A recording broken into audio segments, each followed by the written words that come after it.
Di sini barang-barang yang sudah pilih, dikumpulkan dan dipilah, dirapikan kembali. Seperti botol plastik, kardus, terus kertas-kertas, ada juga istilahnya boncos gitu ya, itu dikumpulkan. Kalau lalat aja bisa sebegitu bermanfaat, apalagi kita sebagai manusia, ya nggak?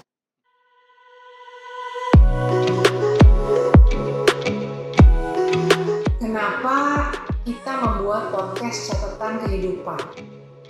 Alasannya sederhana. Kenapa nggak sekali-sekali kita mendengarkan dari anggota jemaat? Sekaligus juga melihat bagaimana benih-benih firman itu berakar, bertumbuh, dan berbuah menjadi kesaksian bagi kemuliaan nama Tuhan. Saya belajar banyak ketika saya mendengarkan. Semoga saudara-saudara juga belajar banyak dari podcast catatan kehidupan ini.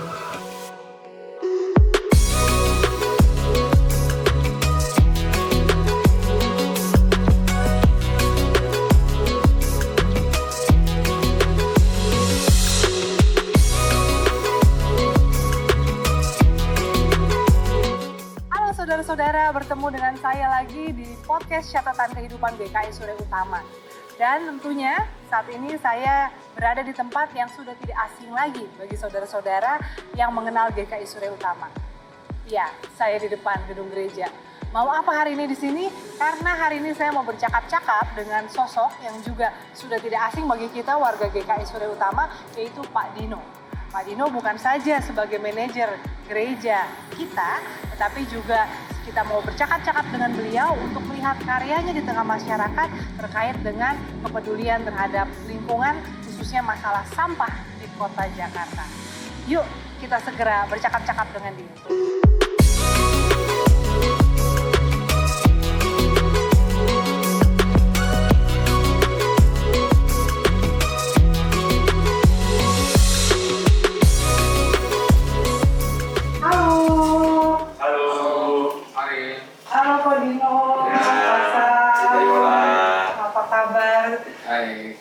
Saudara-saudara, saat ini saya bersama dengan Pak Dino dan juga Pak Samuel yang bekerja di kantor gereja. Tapi hari ini kita nggak mau ngomongin soal kegiatan di gereja. Kita mau ngomongin soal kegiatan gereja maupun juga Pak Dino sebagai pribadi di tengah masyarakat dalam hal persampahan. Supaya nggak terlalu lama bertanya-tanya, kita langsung lihat aja sendiri ya apa yang dilakukan oleh Pak Dino selama ini, dibantu juga tentunya oleh Pak Samuel. Ko Dino, ini apa sih? Boleh tahu nggak? Ini adalah cairan ekoenzim yang kami produksi. Seperti yang sudah kita ketahui, ekoenzim itu merupakan fermentasi dari kulit buah-buahan yang dicampur dengan, kalau kami menggunakannya molase.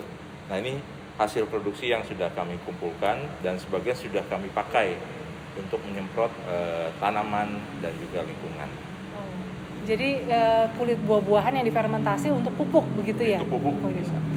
Kulit buah-buahannya dapat dari mana, Ko Dino? Kulit buah-buahannya kebetulan kami ngambil dari beberapa tukang buah, ya seperti nanas atau jeruk. Kadang-kadang juga yang di rumah saya sendiri ada kulit jeruk, ya saya pisahkan kemudian digabungkan untuk diproduksi menjadi ekoenzim. Oke. Nah, selain untuk tadi menyiram tanaman, dipakai buat ngepel nggak sih di gereja? Ngomong-ngomong, pengen tahu aja. Saat ini belum. Tapi bisa ya, ekoenzim bisa untuk bisa. bersih-bersih bisa juga bersih-bersih. ya? Beberapa kali kami siramkan sih ke lubang kloset. Oke. Iya. Nah itu jadi saudara-saudara kalau yang mau ramah lingkungan dan juga hemat bisa bikin ekoenzim untuk bersih-bersih di rumah. Nah sekarang kita lihat lagi yuk apa yang dilakukan di gereja untuk melestarikan lingkungan. Nah sekarang kita ada di tempat apa nih, Ko Dino? Ini lokasi kami membuat kompos. Jadi daun-daun kering dari taman yang ada di gereja ini kami kumpulkan di tempat seperti ini dan kita buat menjadi kompos yang akan digunakan untuk media tanaman yang ada di gereja. Sebelumnya daun-daun ini bisa kami bakar. Iya itu selain menghasilkan polusi, padahal sebetulnya daun-daun itu masih bisa jadi media tanam ya kalau dikompos. Betul. Lagi-lagi pelajaran buat kita pendengar. Yuk kita lihat tempat lain, Ko Dino. Selain di tempat yang tadi, kami juga membuat kompos dengan menggunakan kompos bag. Jadi yang kami masukkan di sini juga sebenarnya ada kertas, ada sampah daun, juga kulit-kulit buah-buahan yang tidak bisa diproduksi menjadi ekoenzim, kami campur di sini juga. Sehingga terjadi pembusukan dan nantinya akan kami gunakan juga untuk media tanam di gereja. Dino, orang-orang pasti pengen tahu, itu kompos itu perlu apa aja yang dimasukkan ke dalamnya? Kami memasukkan juga kertas-kertas gitu ya, kardus atau apa yang bisa dihancur juga, karena itu mengandung unsur karbon. Dan juga sayur-sayuran, kulit buah-buahan yang nggak bagus, atau daun-daun kering. Dan lamanya itu kira-kira bisa 2-3 bulan. Ya kadang bisa lebih dari itu juga, tergantung dari berapa besar potongannya. Kompos bag itu sendiri harganya berapa sih kalau mau beli? Mungkin ada yang tertarik? Ada yang 40 sampai 60 ribu. Oh, nggak terlalu mahal berarti ya? Tidak, iya. Jadi rasanya bisa deh ya semua orang mengkompos bisa dilakukan di rumah karena itu sangat sederhana. Dan nggak butuh lahan butuh lahan besar. Nggak butuh lahan besar. Oke. Nah, sekarang kita ada di depan sesuatu yang sangat ikonik untuk GKI Surya Utama. Kenapa saya bilang ikonik? Karena sering saya pakai dalam presentasi tentang ekoteologi. Apa sih ini, Dino? Boleh dijelasin nggak buat kita? Ya, ini adalah kotak-kotak yang kami siapkan dan terpisah-pisah untuk sampah-sampah yang dikumpulkan, yang sudah dipilah. Ada sampah kertas atau kardus, ini. Kemudian ada sampah-sampah juga untuk yang berbahan plastik, ataupun sampah-sampah yang berbahan logam, juga ada botol kaca. Botol kaca juga boleh masuk bisa sini ya? Bisa dimasukkan juga. Ya. Ini kotak bank sampahnya GKI Surya Utama, betul ya? Betul, ya? Kotak bank sampah GKI Surya Utama. Nah, bank sampah tuh maksudnya gimana sih? Kita nabung atau kita nyetor? Ya, sebenarnya tujuan awal bank sampah namanya bank adalah bisa menabung dengan mengumpulkan sampah. Gitu ya. Walaupun nilainya tidak seberapa, tapi kalau dikumpulkan bisa menjadi lebih besar. Jadi konsepnya sebenarnya bisa menabung. Bisa menabung. Iya. Ya. Jadi memang sejauh ini sih ini belum sampai jadi bank simpan pinjam, tapi warga jemaat bisa bawa sampah kering ke sini yang sudah dipilah. Iya. Lalu suatu saat akan menjadi uang untuk koperasi karyawan, betul begitu ya, Dino ya. Karyawan. Jadi memang saudara-saudara, sampah itu sebetulnya masih ada harganya selama diolah, dipilah dengan baik. Ada satu hal lagi yang ini belum saya sampaikan. Kami juga mengumpulkan minyak jelantah. Minyak jelantah? Iya, jadi untuk rumah tangga yang minyak gorengnya sudah tidak terpakai, sebaiknya jangan dibuang ke saluran air, karena itu akan merusak saluran air. Yang baik yang ada di rumah pun ada yang di luar rumah, itu akan menjadi rusak kondisi salurannya, karena mengandung banyak bahan minyak dan sehingga kehidupan di dalam saluran itu tidak ada. Gitu ya. Nah, minyak ini nanti kami kirim ke tempat yang akan mengolahnya untuk menjadi biodiesel. Campur biodiesel. Oke. Jadi minyak jelantah dikumpulkan juga di sini, jangan dibuang ke saluran air atau ke tempat sampah, bawa ke sini, akan dibawa ke tempat pengolahan menjadi biodiesel. Nah, saudara-saudara, sekarang saya sudah tidak ada di gereja, tapi ada di Taman Warga RW 11, sebuah lingkungan di dekat gereja. Kenapa saya ada di sini?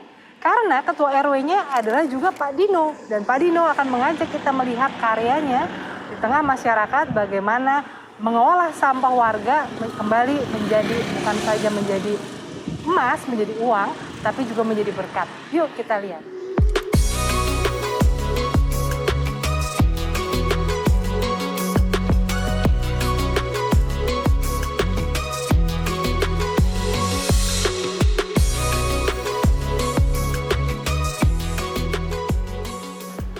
Ya, saat ini kita sedang ada di sebuah lokasi taman milik Pemda yang ada di lokasi RW 11 Kelurahan Kedoya Utara. Nah, kebetulan saat ini saya sebagai pengurus RW, ketua RW, di mana tempat ini kami karyakan untuk sebagai tempat bank sampah.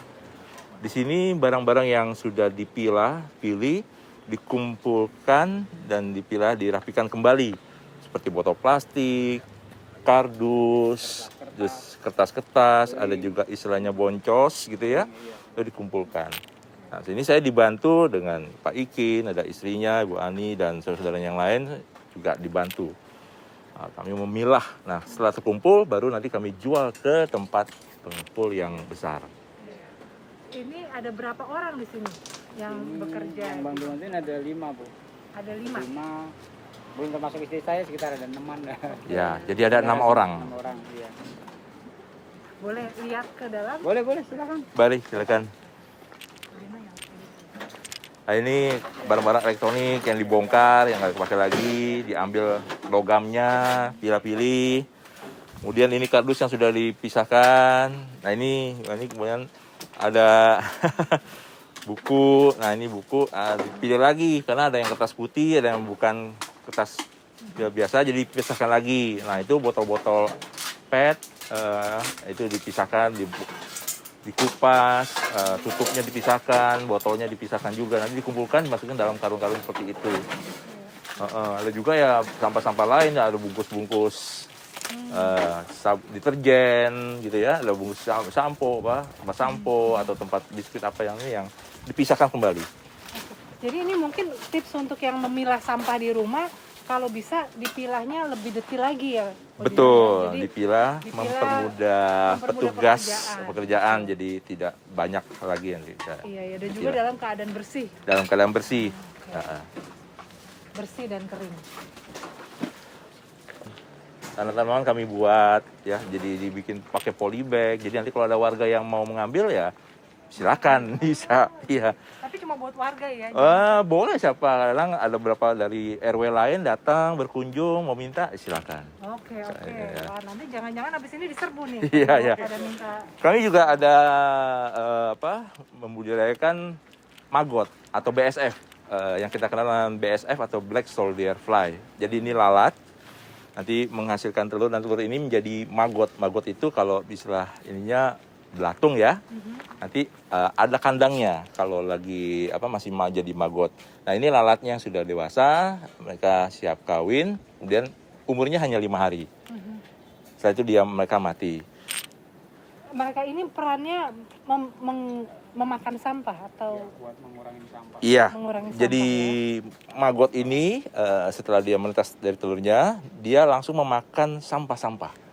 Jadi kami memberi makan dengan sampah-sampah yang terkumpul dari warga itu, sampah-sampah organik, entah itu kulit buah gitu ya, sayur-sayuran yang dicacah, kemudian juga daging, tulang tidak, nasi basi gitu, atau makan itu kita kumpulkan, kita hancurkan, lembutkan, kemudian akan dimakan oleh maggot. Nah maggot ini perbandingannya kira-kira kalau yang pernah kami pelajari, dalam sekilo maggot itu mungkin bisa sekitar 5 kilo maggot, 5 kilo makanan yang dimakan dalam sehari. Wow, jadi cara mengurangi sampah dengan BSF, iya, betul. Black Soldier Flies. Betul. Iya. Kan kadang-kadang orang tuh suka berpikirnya geli, jorok gitu ya. Tapi justru di sini lalat itu menjadi sahabat bagi kita memerangi masalah sampah ya. Iya, lalat ini sih tidak membawa penyakit kalau untuk BSF ini. Jadi Lalatnya juga beda sih. ya, bukan berbeda. lalat Ya. yang memang ini gitu Ya, ya. kami sini juga memproduksi ekoenzim. Nah, Ini drumnya. Ekoenzim yang Ya. sama kayak tadi di gereja. Iya, ini drumnya, nah ini hasil produksinya. Ini botol-botolnya yang kami produksinya. Nah, ini juga ada drumnya yang kami isi dengan kulit buah. Nah, jadi ini fermentasinya. Ini baru berapa Pak Ikin? 2 bulan ya? Iya, 2 bulan jalan. Mau dilihat? Ya, ini seperti ini Nah, seperti ini fermentasinya ya. fermentasinya. Iya. Jadi ada sedikit bau-bau asam. Iya. Ini kita boleh ya dapat Gimana, Bu? souvenir seorang 1 botol. Oh, boleh tadi bawain. Ya. Jadi makanya ini kami juga masih mandiri untuk mengelola taman. Jadi ini pakai dana-dana sendiri. Jadi bikin saung. Nah, ini juga kami bikin di sini juga untuk tanaman obat. Di sini ada tanaman obat juga. Tanaman obat. bicara soal dana nih Godino, kan ini pengolahannya ini kan lumayan banyak ya. Iya. Berapa sih, boleh tahu nggak penghasilan yang didapat dengan mengolah sampah supaya orang terinspirasi bahwa sampah itu ada nilainya? Kalau per bulan mungkin Pak Ikin biasa berapa Pak Ikin kalau ini? Ya ini kan ada sih di situ datanya Pak. Iya. Oh, Berapa kira-kira rupiahnya? Ya, sekitar 10-20. Cuman kan kotor, belum termasuk buat karyawan. Ya, itu Ada jadi milah-milah. kotor. Oke. 10 sampai 20. Tergantung ini juga sih ininya, hasil anak-anak jumlah Iya, barang jumlah yang sampah dikumpulkan. yang didapat 10 sampai 20 juta Iya. pendapatan bersih. Ini Kotor. hanya Kotor. Kotor sorry, per bulan. Iya. pendapatan Belum kotor termasuk. hanya dari Iya. satu RW. Satu Gitu ya. RW. Ya, Nah, RW. Ya, jadi nah sekali lagi saudara-saudara, sampah itu bisa jadi emas kalau Iya, betul. diolah dengan baik. Iya. Iya. betul. Ini kompos basah. Ini kompos. Ya, ini kompos basah. Jadi ini anaerob. Anaerob. Iya. Jadi kalau dibuka baunya berbeda dengan Beda ekoenzim. sama ekoenzim beda. Iya. Anaerob itu artinya tidak menggunakan oksigen ya. Iya. Dalam keadaan tertutup. Dalam Jadi keadaan tertutup. iya, betul. Ini bisa untuk orang yang mungkin tinggal di apartemen. Betul, gitu ya, bisa. kompos Ya. cair. Jadi akan menghasilkan Air. pupuk cair. Iya. Nanti pupuk cair ini bisa diambil, kemudian disiramkan ke tanah-tanah media Oke. tanam. Mungkin kita bisa lihat bentuk magotnya. Iya. Mau lihat. Kalau itu tadi lalatnya. Iya.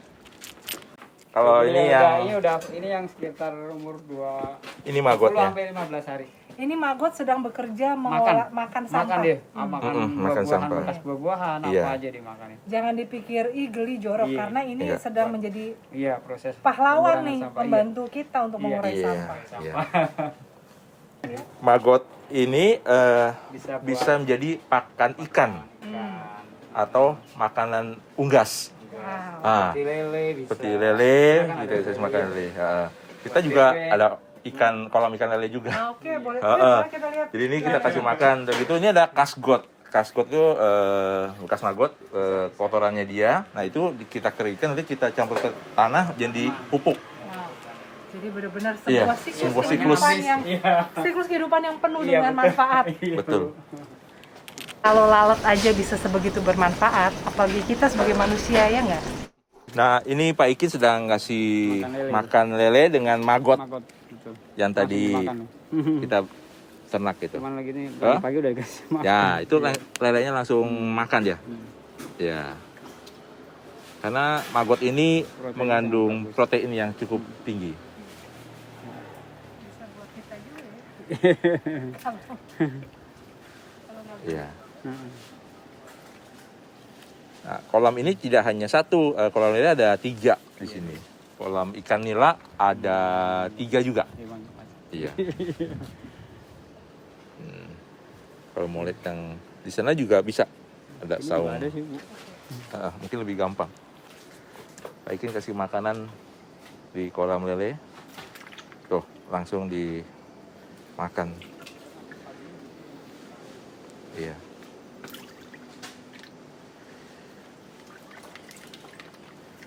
Sehari bisa 3 sampai 4 kilo maggot diberikan ke kolam lele dan kolam ikan ini semua. Di tanah ini sebenarnya tanah milik Pemda, kami ingin sekali membuat taman terpadu, di mana tempat ini bisa untuk tempat sosialisasi warga, dan rencananya memang kami akan mengajukan untuk pembuatan lapangan basket. Selain itu, kami juga ingin tetap ada bank sampah, di mana pengelolaan sampah-sampah yang dihasilkan oleh warga kami bisa diolah dengan baik. Seperti yang tadi kita sudah lihat, ada pemilahan, juga sampah-sampah yang dimakan oleh maggot yang akan menjadi BSF. Saudara-saudara, kalau kita bicara soal masalah lingkungan untuk kita yang hidup di kota besar seperti Jakarta, maka pengelolaan sampah adalah salah satu isu yang sangat penting. Sayangnya banyak orang yang masih belum sadar tentang pentingnya memilah dan mengolah sampah mulai dari rumah tangga masing-masing.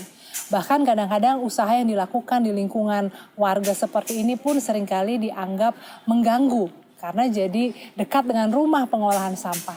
Tetapi kita lihat bahwa sampah itu bukan saja sesuatu yang kotor, tetapi sesuatu yang berharga, bisa menjadi peluang usaha dan kerja bagi masyarakat, dan juga sesuatu yang kalau diolah itu sesuatu yang bisa mendatangkan kebaikan. Oleh karena itu hari ini saya sangat senang bisa bercakap-cakap dengan Pak Dino, yang bukan saja warga gereja tetapi juga warga masyarakat yang bertanggung jawab dengan inisiatifnya menggunakan perannya sebagai ketua RW untuk mengadakan taman pengelolaan sampah seperti ini. Semoga semakin banyak dari kita yang paham permasalahan, semakin paham bahwa ada banyak solusi yang bisa kita lakukan, tidak hanya menunggu pemerintah bergerak, dan juga semakin banyak kita yang tergerak sebagai komunitas gereja, sebagai komunitas warga untuk melakukan sesuatu. Sekedar informasi saja bahwa TPA Bantar Gebang itu sudah kepenuhan untuk menerima sampah dari warga Jakarta. Jadi kalau kita tidak mulai berubah, mengurangi konsumsi kita, memilah dan mengolah sampah kita, maka bisa jadi suatu saat sampah tidak lagi diangkut karena tempat pengangkutan sudah penuh. Semoga cerita hari ini, catatan kehidupan hari ini menginspirasi kita semua untuk do something di lingkungan kita. Tuhan memberkati.